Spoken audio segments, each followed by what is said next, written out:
Hello everyone, कैसे हैं आप सभी। Good afternoon to all of you and welcome. आप सभी प्यारे दोस्तों का वेलकम है आप लोगों के आज के लेक्चर नंबर 1 में, जिसमें हम लोग पढ़ेंगे एक बहुत ही प्यारा सा चैप्टर, रेशियो एंड प्रोपोर्शन। तो एक बार जल्दी से मुझे कमेंट करके बताइए कि आप सभी को मेरी आवाज बिल्कुल क्लियर आ रही है, ऑडियो वीडियो सभी बिल्कुल बढ़िया। फटाफट से बताइएगा। Very good afternoon, very good afternoon, सभी गुड आफ्टरनून, नमस्ते भाई, सभी को राधे राधे एंड सभी प्यारे दोस्तों को जय श्री कृष्णा। ठीक है, आप सभी को कल मैंने एक इंट्रोडक्शन क्लास किया था और उस इंट्रोडक्शन क्लास में मैंने आपको इंपॉर्टेंस बताई थी रेशियो और परसेंटेज चैप्टर की। तो आई होप, मुझे लगता है आप सभी स्टूडेंट्स क्लास के लिए बिल्कुल एकदम रेडी होंगे और इस चैप्टर की अहमियत आप लोगों को कल भी पता लगी थी। आज मैं आपको पूरा कंसेप्ट जो है वो बिल्कुल बढ़िया तरीके से पढ़ाऊंगा। ठीक है, और आप लोग अपने कॉपी पेन निकाल के बैठिएगा। ठीक है, जो जो चीजें आप लोगों को बताई जाएंगी, अगर आपको लगता है कि आपके लिए नई है तो उनको कॉपी में नोट करना है। अगर आपको पहले से पता है तो एक्यूरेसी के साथ क्वेश्चन को सॉल्व करना है। ठीक है, तो बहुत सारे बच्चे एकदम बिल्कुल, मैं देख पा रहा हूं आपके कमेंट्स एकदम बिल्कुल बढ़िया तरीके से एकदम रेडी हैं और उत्साह एकदम बिल्कुल चरम सीमा पर आपको दिखाई दे रहा है मुझे। चलिए, तो एक बता रहा है हैप्पी विंटर सर, भाई ये भी कोई बात हुई, विंटर हैप्पी है। ठीक है, शुरू करते हैं आज के सेशन को। और अगर हम बात करें तो आप लोगों को आज के सेशन में सबसे पहले हम देखेंगे यहाँ पर, देखो कल हमारी जो क्लास थी उसमें मैंने आपके साथ एक इंट्रोडक्शन सेशन किया था, जिसमें मैंने आपको बताया था कि मैथ्स को किस तरीके से पढ़ा जाएगा, क्या क्या चीजें इसमें हमें पढ़नी है। देखो भाई, आप किसी भी एग्जाम्स की तैयारी कर रहे हो, रेलवे की तैयारी कर रहे हो, एसएससी की तैयारी कर रहे हो, पुलिस की तैयारी कर रहे हो, आप सीडीएस की तैयारी कर रहे हो, भाई मैं आपको गणित पढ़ा रहा हूँ। परसेंटेज रेलवे में भी सेम आता है, पुलिस में भी सेम आता है, रेशियो का कंसेप्ट रेलवे में भी सेम होगा, एसएससी में भी सेम होगा, सीडीएस में भी सेम होगा। थोड़ा सब्र करिए। ठीक है, ये आप लोग ये टैगलाइन हटाना जो है छोड़ दो कि एसएससी के लिए पढ़ूंगा। बेटा मैं आपको एक चीज बताता हूं क्लियर, कि जो बच्चा कंपटीशन एग्जाम के अंदर आता है ना, जब तक उसकी नौकरी नहीं लगती तब तक वो सारे फॉर्म भरता है। वो रेलवे की भी फॉर्म भरेगा, वो पुलिस की भी फॉर्म भरेगा, वो एसएससी की भी फॉर्म भरेगा। ठीक है, तो गणित को गणित की तरह पढ़िए, फिर आपको चीजें अच्छी लगने लगेगी धीरे धीरे। ठीक है, आज की क्लास में मैं आप लोगों को रेशियो एंड प्रोपोर्शन का बिल्कुल बेसिक पढ़ाऊंगा। ठीक है, आज की क्लास के अंदर मैं आप लोगों को रेशियो एंड प्रोपोर्शन का बिल्कुल बेसिक कंसेप्ट पढ़ाऊंगा। ठीक है, जिसमें आप लोग चीजों को बहुत अच्छे तरीके से समझेंगे। ठीक है, तो रेशियो एंड प्रोपोर्शन का सबसे पहले बेसिक को अंडरस्टैंड करेंगे कि रेशियो एंड प्रोपोर्शन का बेसिक क्या होता है। ठीक है, तो बेसिक कॉन्सेप्ट को स्टार्ट करते हैं। अब मुझे लगता है कि आप लोग सभी एकदम बिल्कुल रेडी रहिएगा, एक एक करके चीजें बताऊंगा, बड़े ध्यान से समझना है। पहले आप लोग मेरी बातों को ध्यान से समझना। ठीक है, हाँ बिल्कुल पहला लेक्चर है अर्थमेटिक सेक्शन का आपके लिए और बिल्कुल बढ़िया तरीके से क्लास को लेकर चलेंगे। ठीक है, तो चलिए स्टार्ट करता हूं। मैं कॉपी पेन को नीचे रखो, स्क्रीन पे ध्यान से देखेंगे क्या क्या चीज आपको बता रहा हूं, क्या क्या चीज आपके लिए इंपॉर्टेंट है। देखो भाई, जैसे आपके सामने मैंने यहाँ लिखा ए और बी, ए और बी, ए और बी में मान लो यहाँ पर 2 और 3 का रेशियो है, और एक यहाँ पर है बी और सी, बी और सी, इसमें मान लो 5 और 7 का रेशियो है। अब आपको क्या करना है, ए बी और सी को एक साथ कंबाइन करना है। ठीक है, बिल्कुल बेसिक से मैंने रेशियो प्रोपोर्शन की बहुत सारी क्लासेस रखी हुई है, बिल्कुल जीरो लेवल से लेकर हीरो लेवल तक पढ़ाऊंगा, तसल्ली से पढ़िए। ठीक है, मैं भी बिल्कुल एकदम मूड बना के पढ़ाने आया हूं, आप भी बिल्कुल एकदम मूड बना के बढ़िया तरीके से पढ़िए और हर एक क्लास के अंदर कुछ ना कुछ सीख के जाइए। देखो, अगर मैंने बोला यहाँ पर ए और बी का रेशियो आपके सामने है और बी और सी का रेशियो आपके सामने है, यानी कि आप देख पा रहे हैं दोनों तरफ बी बिल्कुल कॉमन है। अगर बी कॉमन है तो यहाँ पर बी की वैल्यू 3 है और यहाँ पर बी की वैल्यू 5 है। तो पहला जो हमारा मेथड है उसको हम बोलते हैं मल्टीप्लिकेशन मेथड। क्या बोलते हैं?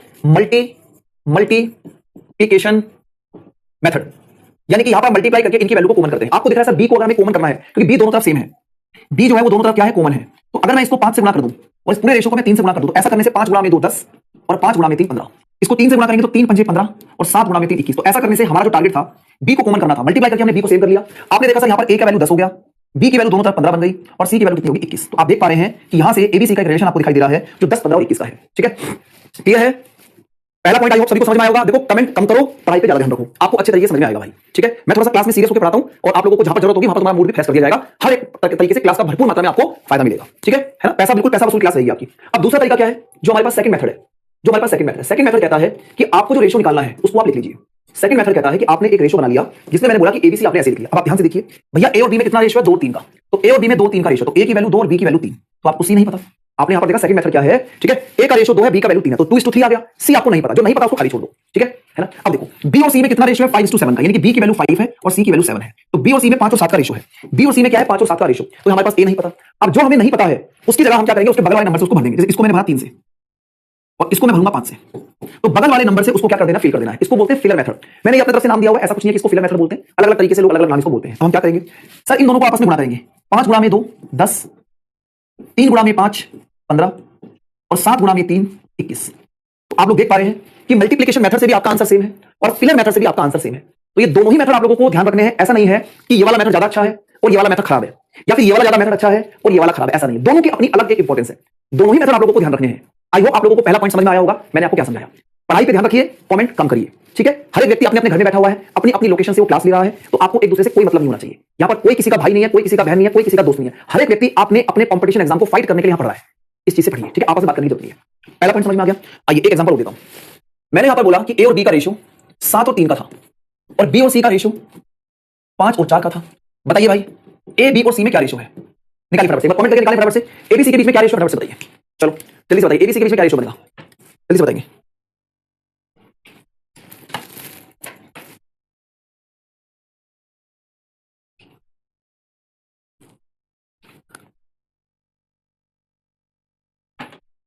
अब देखो, अलग अलग तरीके से आप लोग आंसर निकाल रहे होंगे। कुछ स्टूडेंट इसमें क्या कर रहे होंगे, इधर 5 से गुणा कर रहे होंगे और इधर गुणा कर रहे होंगे 3 से। तो 7 पंजे 35 और 5 तिया 15, 3 गुणा में 5 15 और 4 तिया 12। तो ए की वैल्यू आ गई 35, बी की वैल्यू आ गई 15 और सी की वैल्यू आ गई 12। तो भाई ये तो हो गया पहला तरीका। दूसरे तरीके से भी कई आप में से बहुत सारे स्टूडेंट्स ने दूसरे तरीके से क्वेश्चन के आंसर को निकाला होगा, जिसको हम बोलते हैं सेकंड मेथड या फिर फिलर मेथड। अब फिलर मेथड में क्या कहानी हुई है? कहानी हुई है कि सर यहाँ पर ए था, बी था और सी था, जिसमें से हमने बोला कि ए और बी के बीच में 7 और 3 का रेशो था, सी एब्सेंट। बी और सी में 5 और 4 का रेशो था, ए एब्सेंट। अब इसको हमने फिल किया बगल वाले नंबर से 3 से, इसको हमने फिल किया बगल वाले नंबर 5 से और आपस में इनको गुणा कर दिया। 7 गुणा में 5 35, 3 गुणा में 5 15 और 4 गुणा में 3 यानी कि 12। तो आप देख पा रहे हैं कि दोनों ही तरीके से आपके क्वेश्चन का आंसर आ रहा है। मुझे लगता है कि आपको ये वाली बात समझ में आ गई होगी कि रेशो के अंदर, जैसे मैंने पहला एग्जांपल आपको बताया और दूसरा एग्जांपल बताया, तो आपको रेशो कंबाइन करना आ गया है ना। इतना बात समझ में आ गई है, क्योंकि जब तक आप रेशो बनाना नहीं सीखेंगे, जब तक आप रिलेशन बनाना नहीं सीखेंगे, आप गणित के अंदर आगे काम नहीं कर पाएंगे। भाई आप लोगों ने ऐसे पढ़ा होगा ना कि ए की इनकम बी की इनकम से डबल है, बी की इनकम सी की इनकम से 3 गुना है, तो बताइए इन तीनों की इनकम का सम इतना है, तो फलाना फलाने की इनकम बताइए। ऐसा करते होंगे आप लोग, सुना होगा आप लोगों ने। ए की आय बी की आय से 20% ज्यादा है, बी की आय सी की आय से 40% कम है, तो ये रिलेशन ही तो है। जब तक आप रिलेशन बनाना नहीं सीखेंगे तब तक कैसे क्वेश्चन सॉल्व होंगे? तो ये बात आपको समझ में आ गई है। अब देखो असली कहानी। अच्छा, आप लोगों ने सुनी होगी कि सर एक ना ऑप्शन मेथड होता है ना। आप लोगों ने सुना होगा कि सर एक ऑप्शन मेथड होता है, और अगर आप क्वेश्चन को ऑप्शन से सॉल्व करते हो तो आप अपने टाइम को सेव करते हो, है ना। अगर आपने सुना होगा ना कि एक ऑप्शन मेथड भी होता है। बहुत सारे स्टूडेंट बोलते हैं कि ऑप्शन से सॉल्व कर, ऑप्शन से सॉल्व कर। तो ऑप्शन से सॉल्व करने का तरीका क्या है वो मैं आपको समझाता हूं, ठीक है। आइए स्क्रीन पे देखिए, ध्यान से पढ़ो। देखो कमेंट थोड़ा कम करो, हर चीज में यस सर की जरूरत नहीं है।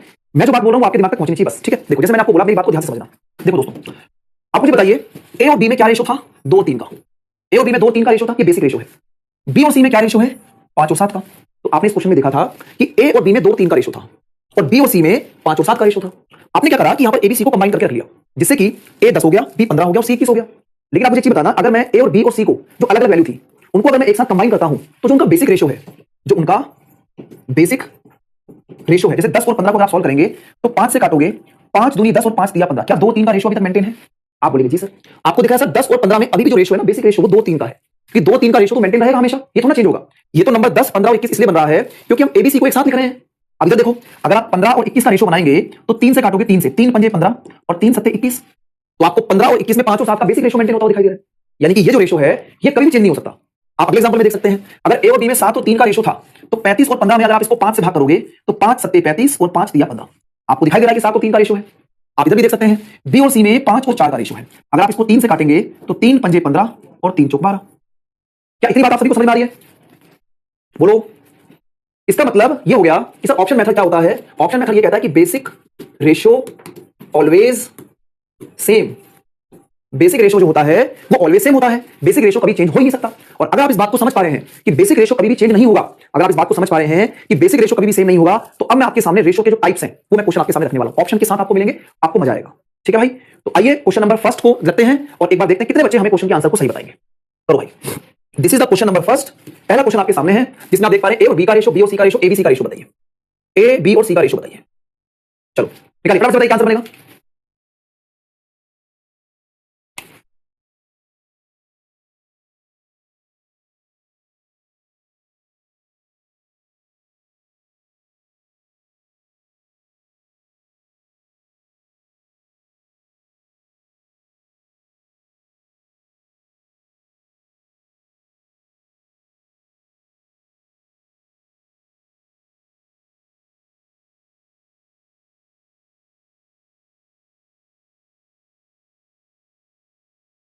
हाँ जी, अब आइए मैं आपको समझाता हूं। देखो सबसे पहले मैं आपको जो बताना चाह रहा हूं उस चीज को ऑब्जर्व करना। देखो मुझे दिख रहा है कि सर ए और बी में 3 और 7 का रेशो होना चाहिए। अब मुझे बताना, ध्यान से देखो, ध्यान से समझना, ठीक है। अब मुझे बताइए क्या 13 और 14 में 3 और 7 का रेशो बनेगा?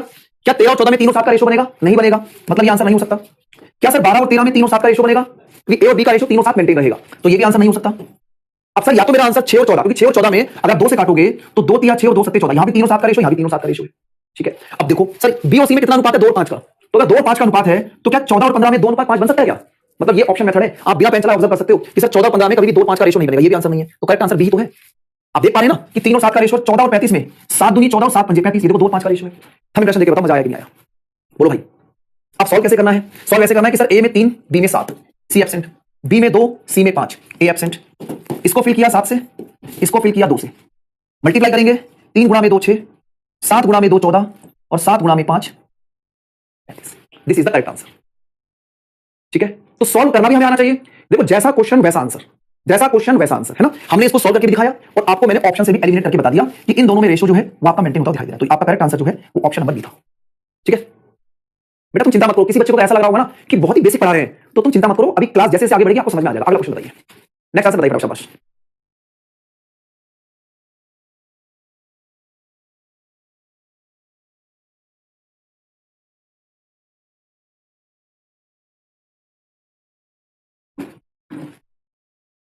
ठीक है, तो ए और बी में 3 और 4 का रेशो है। सर 3 और 4 का रेशो ऑप्शन नंबर ए में है, ऑप्शन नंबर सी में, तो ये आंसर नहीं हो सकते। दो आंसर मेरे कट गए। आगे बढ़ता हूं। सर बी और सी में 2 और 5 का रेशो है, तो सर 2 और 5 का रेशो, ये 4 और 5 कभी नहीं बना सकते भाई। 4 और 5 कोई 2 और 5 थोड़ा बनेंगे, तो ये भी आंसर नहीं है। अब आपको पता लग गया, राइट आंसर ऑप्शन नंबर है, विदाउट यूजिंग पेन। दिमाग का इस्तेमाल करना है, हाथ खड़े करके क्वेश्चन के आंसर को लगा देना है। ठीक है, बोलो मजा आ गया। अब सॉल्व कैसे करना है?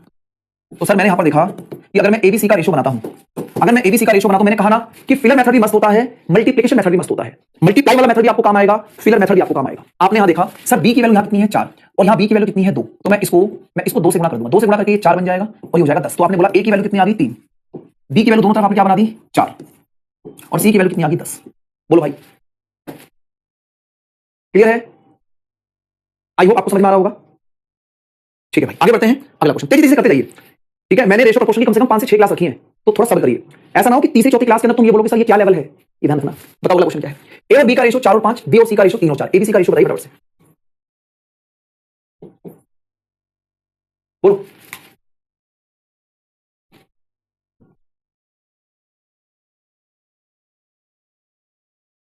ठीक है भाई, देखो 4 और 5 का रेशो है सर, 4 और 5 का रेशो 13 और 14 में और 13 और 12 में नहीं बन सकता। इसको 3 से काटोगे, 3 पंजे 15 और 3 चौक 12, तो ये भी नहीं बनेगा। आगे आंसर।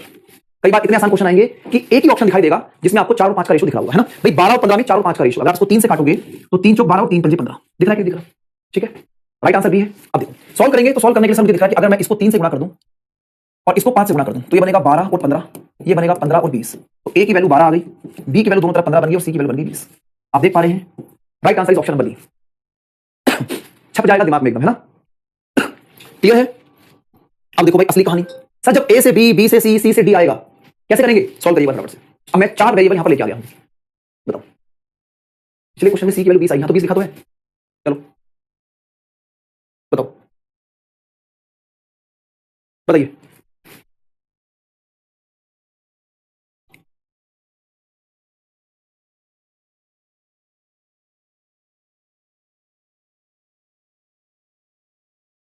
अब देखो भाई, अब यहां पर 2 तरीके के बच्चे होंगे। एक तो जो क्वेश्चन को सॉल्व करेंगे, कि जो लिखेंगे ए बी सी और डी, और वो लिखेंगे सर ए और बी में 1 और 2 का रेशो है, सी और डी एब्सेंट है। बी और सी में 3 और 2 का रेशो है, डी और ए एब्सेंट है। और सी और डी में 1 और 3 का रेशो है, तो ए और बी एब्सेंट है। और एक स्मार्ट स्टूडेंट है जो क्वेश्चन को बाय ऑप्शन सॉल्व कर रहा है।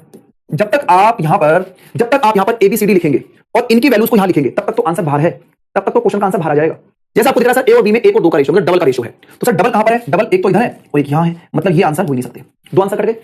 ठीक है, अब देखो सर बी और सी में 3 और 2 का रेशो है, तो आप मुझे बताइए अगर आप 3 और 2 की बात करें तो इसको 3 से काटोगे, 3 दूनी 6 और 3 3 ये तो 2 3 आ गया भाई। आप ये देखेंगे बी और सी के बीच में 3 और 2 का रेशो है, तो ये तो 2 3 आ गया ना, इसका मतलब ये भी आंसर नहीं। अब क्या बचा? डी बचा। क्या बचा? डी बचा। आपको दिख भी रहा है कि 6 और 4 में अगर 2 से काटोगे तो 2 3 6, 2 दूनी 4, तो 3 और 2 का रेशो आ रहा है कि नहीं आ रहा? क्या आपको मेरी बात समझ में आ गई? मजा आ गया तो थंब इंप्रेशन देके बता दीजिए। हालांकि आपको सॉल्व करना भी आना चाहिए। अब मैं आपको सॉल्यूशन बताता हूं। इसके बगल में क्या है? 2, इसके बगल में क्या है? 2, इसके बगल में क्या है? 2, इसके बगल में क्या है? 1, इसके बगल में क्या है? 1, इसके बगल में क्या है? 3। गुणा करिए भाई, 1 गुणा में 3 गुणा में 1 3 रेशो, 2 गुणा में 3 गुणा में 2 6, 2 गुणा में 2 गुणा में 1 यानी कि 4, और 2 गुणा में 2 गुणा में 2 यानी कि 12। बताओ भाई, पिक्चर क्लियर? इसे कहते हैं धांसू तरीके। इसलिए हो सकता है कि आप लोगों ने पहले कहीं और क्लास ली हो, किसी और टीचर से पढ़ा हो, तुम्हें पढ़ने का तरीका नहीं पता हो, या मेरे पढ़ाने का तरीके से आप अभी फेमिलियर ना हो।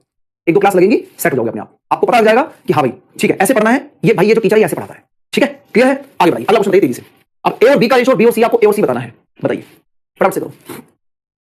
ए से बी, बी से सी, ए और सी का रेशो बताइए, करो करो।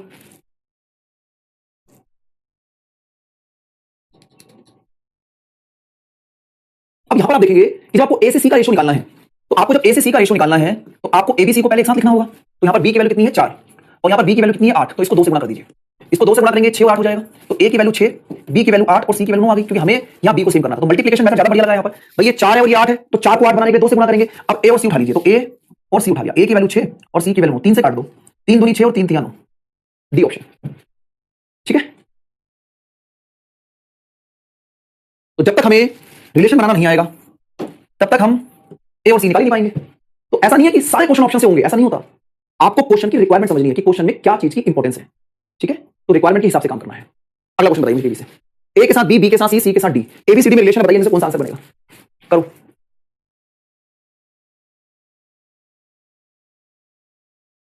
फटाफट से बोलो।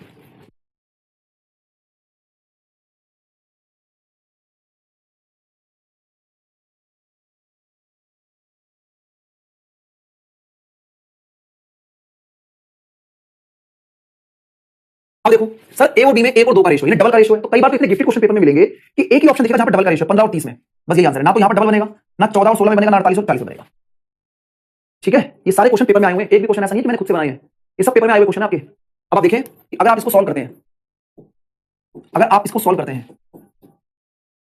तो आपने बोला ए और बी में 1 और 2 का रेशो, सी और डी एब्सेंट, बी और सी में 3 और 4 का रेशो, डी और ए एब्सेंट, और सी और डी में 5 और 6 का रेशो, तो ए और बी एब्सेंट, ठीक है। इसको फिल करेंगे 2 से, इसको 2 से, इसको 4 से, इसको 3 से, इसको 5 से और इसको भी 5 से।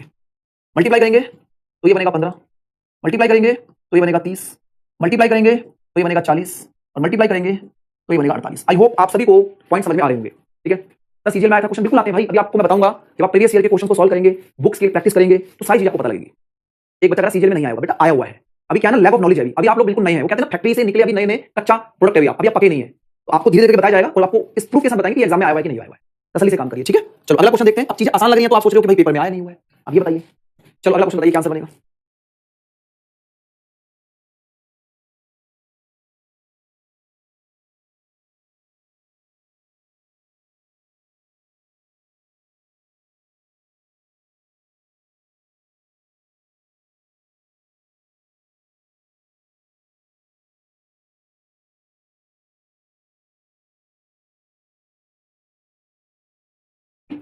ठीक है, देखो यहां पर आपको दिख रहा है ए बी सी में 4, 7 और 11 का रेशो है, बी सी और डी में 21, 33 और 44 का रेशो है। तो अगर आपको एबीसीडी निकालना है तो भाई 4, 7 और 11 का रेशो एबीसी में मेंटेन होना चाहिए। अगर मैं इसको ऑप्शन से करता हूं तो मैं आपको बोलता हूं कि एबीसी में 4, 7 और 11 का रेशो मेंटेन होना चाहिए। अब ये बताओ 4, 7 और 11 का रेशो कहां मिल रहा है? क्या यहां पर 11 बनेगा? अगर आप इसको 3 से काटोगे तो ये 4, 7 और 11 नहीं बनेगा, ये भी नहीं बनेगा। आप देखो इसको 3 से काटो, 3 चौक 12, 3 सत्ते 21 और 3 से काटोगे 11 पर, तो 4, 7 और 11 का रेशो आ गया, 4, 7 और 11 का रेशो आ गया, ठीक है। अब देखो बी सी और डी में 21, 33, 44 है, तो 21, 33 और 44 ऑलरेडी सेट है, तो this is the correct answer. यही आपके क्वेश्चन का राइट आंसर बन जाएगा। तो ये हो गया आपका ऑप्शन तरीका। अब सॉल्व कैसे करना है? अगर सर आपको दिख रहा है कि बी सी और डी में 21, 33 और 44 है, अगर मैं इस पूरे रेशो को 3 से गुणा कर दूं तो 3 से गुणा करने पर ये 12, 7 तिया 21 और 11 तिया 33, जिससे आपको दिख रहा है सर 21 और 33 इधर भी आ गया, 21 और 33 इधर भी आ गया, तो ए कितना आ गया 12, बी कितना आ गया 21, सी कितना आ गया 33 और डी तो आपके पास 44 था ही, ठीक है। प्योर अंडरस्टैंडिंग वाला क्वेश्चन आपके सामने है, ठीक है। एलिमिनेशन मेथड रिपीट कर दो बेटा। देखो एलिमिनेशन मेथड में हमें क्या करना है, हमें रेशो समझना है। हर एक क्वेश्चन के अंदर वो बता रहा हूं आपको कैसे करना है। देखो 4, 7 और 11, तो 4, 7 और 11 का रेशो सिर्फ यही तो लिखा है, तो एलिमिनेशन मेथड यही तो है, ठीक है भाई। चलो अब कई बार आपके सामने रेशो सॉल्व करने का तरीका आपको आना चाहिए, ठीक है। ठीक है, देखो आपको दिख रहा है ए बी सी में 2, 3 और 4 का रेशो, आपको बताना है ए बटे बी रेशो, बी बटे सी रेशो, सी बटे ए। तो ए की वैल्यू कितनी है 2, बी की वैल्यू 3, बी की वैल्यू 3, सी की वैल्यू 4, सी की वैल्यू 4, ए की वैल्यू, इसे सॉल्व करना है आपको। सिंपलीफाई करके आंसर बताना, फटाफट से बताइए क्या आंसर बनेगा।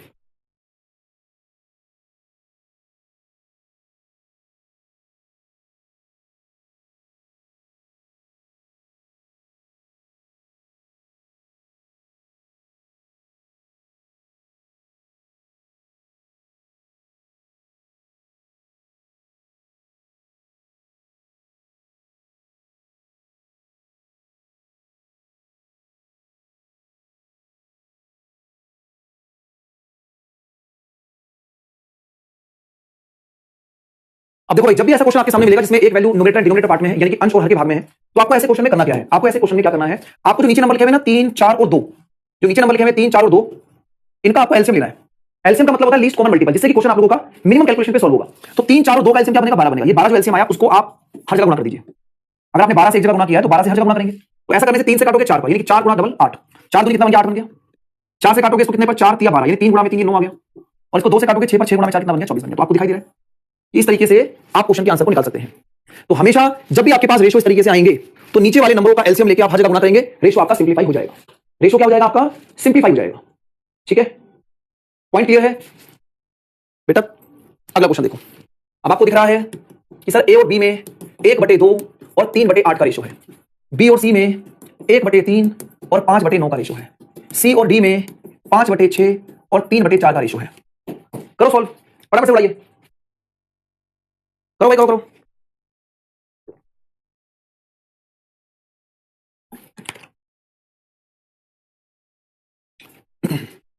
करिए भाई।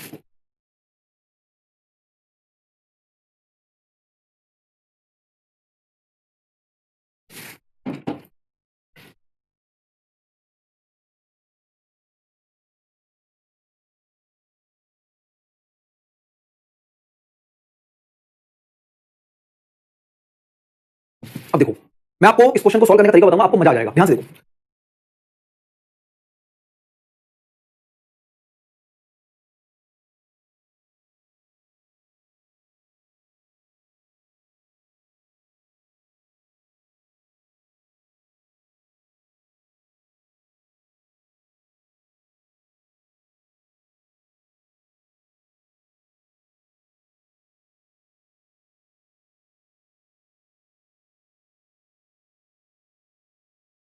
देखो, अगर मैं आपको बोलूं कि सर इस 8 को इधर गुणा कर दीजिए, तो 8 एकम 8, और इस 2 को इधर गुणा करेंगे तो 2 दिया 6। आ गया आंसर? बोलो, आया कि नहीं आया आंसर? भाई आपने इसको मल्टीप्लाई किया, 8 एकम 8, 3 गुणा में 2 6, तो बताओ 8 और 6 कहां लिखा हुआ है? ये ना तो यहां है, ना यहां है, और ना यहां है। इसे बोलते हैं जादुई तरीका। This is called magical concept. उड़ा दिया, खत्म। बोलो। अब मान लो किसी बच्चे को ऐसा लगा हो कि सर अगर मान लो आगे भी मुझे सॉल्व करना हो तो कैसे करेंगे? आप इसको ऐसे देखो भाई, 8 और 6 में जो रेशो है वो 4 और 3 का है, तो 4 और 3 का रेशो आप यही दिखा है, दिख रहा है कि दिख रहा है 2 से काटते हुए? ठीक है।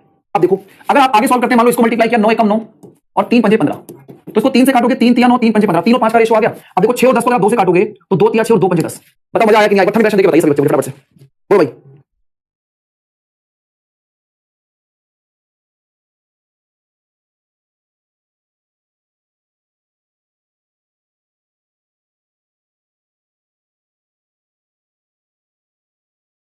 हाँ भाई, डन डन डन हो गया। ठीक है, तो ये आप लोगों को रेशो के अलग अलग तरीके बता रहा हूं मैं। अब देखो एक तरीका और देखो जरा। कई बार आपके सामने रेशो बराबर बराबर आएंगे, 7a बराबर 4b बराबर 14c, 7a बराबर में 4b बराबर 14। ये सारे के सारे रेशो के अलग अलग तरीके हैं, ये आगे काम आएंगे आप लोगों को, और ये पेपर में सीधा सीधा क्वेश्चन भी आपको एग्जाम में मिलेंगे। ठीक है। अब देखो, यहां पर अगर आप एबीसी का रेशो निकालते हो तो कैसे निकालोगे? बताओ पहले इस क्वेश्चन का आंसर क्या बनेगा, करिए। और एक चीज मैं आपको क्लियर बता देता हूं, क्लास रिवीजन जरूर करनी है। अगर क्लास रिवीजन नहीं करोगे तो फायदा नहीं होगा क्लास का। क्लास को रिवीजन करके जरूर, मैथ्स की क्लास को जरूर रिवाइज करनी है। बिना रिवीजन के क्लास में आओगे तो फिर आप लोगों को परेशानी होगी, ध्यान रखना इस बात को। ठीक है। अब देखो, अगर मैं यहां पर इस क्वेश्चन को सॉल्व करूं तो इन दोनों को अगर मैं देखता हूं तो a बटे b कितना आ रहा है? 4 बटे 7, यानी कि a और b में 4 और 7 का रेशो है। a और b में 4 और 7 का रेशो है, तो 4 और 7 का रेशो सिर्फ यही दिख रहा है, ना तो इधर है, ना इधर है, ना इधर है। आ गया आंसर? मैंने पहले पॉइंट से निकाल दिया, a बटे b 4 बटे 7 है, यानी कि a और b में 4 और 7 का रेशो होगा। एक ही ऑप्शन है, सी ऑप्शन। अब बच्चे बोल रहे होंगे सर इसको सॉल्व कैसे करें? सॉल्व करने का तरीका बता दो, तो मैं आपको इसमें सॉल्व करने का तरीका समझा रहा हूं। ध्यान से देखो, आइए देखो, जब भी आपके पास नंबर बराबर बराबर होंगे तो जो नंबर निकालना है उसको छुपा लो। मैंने ये बोला जो नंबर निकालना है उसको छुपा लो। जैसे आपने a निकालना है तो a को छुपा लो, a को छुपा लिया तो 14 में 4 की गुणा कर देंगे, यानी कि यहां लिखा मैंने 4 गुणा में 14 a के नीचे। ठीक है, a को छुपा लिया तो 14 गुणा में 4। अब मुझे निकालना है b, तो b को छुपा लो, तो b को छुपाने के लिए 7 गुणा में 14, यानी कि b को निकालने के लिए 7 गुणा में 14। अब मुझे c निकालना है तो c को छुपा लिया, c को छुपा लिया तो 7 गुणा में 4, तो c के नीचे 7 गुणा में 4। ये तरीका भी आपको पता होना चाहिए, यानी कि जो मुझे निकालना है, a निकालना है तो 14 गुणा में 4, b निकालना है तो 14 गुणा में 7, और c निकालना है तो 7 गुणा में 4। क्लियर? अब देखो, छुपा छुपा, हाँ बिल्कुल, लुका छुपी मेथड बोलते हैं इसको। क्या बोलते हैं? लुका छुपी मेथड। अब देखो, 14 ये रहा, 14 ये रहा, और ये 28 है, तो 14 दूनी 28, 14 14 14 दूनी 28, तो कितना बचेगा? 4, कितना बचा? 7, और कितना बचा? 2। क्या आपको दिखाई दे रहा है? बोलो, क्लियर है? समझ में आ गई बात?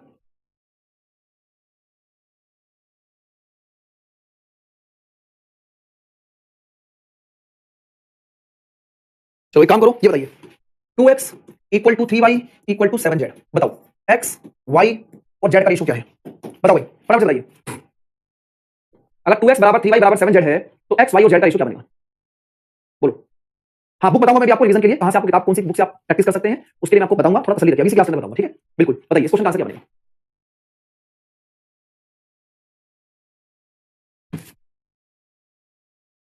तो क्या करेंगे? सर x को छुपा लिया, 7 गुणा में 3 21। सर y को छुपा लिया, 7 गुणा में 2 कितना हो गया? 14। सर z को छुपा लिया तो 3 गुणा में 2 कितना हो गया? 6। एक लाइन में क्वेश्चन का आंसर आपके सामने ही रहा। ठीक है, x को छुपा लिया, 7 तिया 21, y को छुपा लिया, 7 गुणा में 2 14, z को छुपा लिया 3 गुणा में 2 6।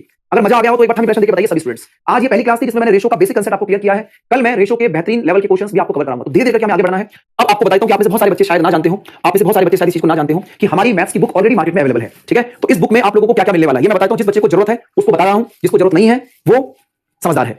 एसएससी मैथमेटिक्स की बुक है, इसमें बाइलिंगुअल किताब है। ये क्या है? बाइलिंगुअल किताब है। बाइलिंगुअल का मतलब है कि हिंदी इंग्लिश दोनों में है। एसएससी नाम इसलिए लिखा हुआ है क्योंकि मैं एसएससी वाले चैनल पे ज्यादा पढ़ाता हूं। ये आपके हर एक कॉम्पिटिटिव एग्जाम के लिए हेल्पफुल बुक रहेगी।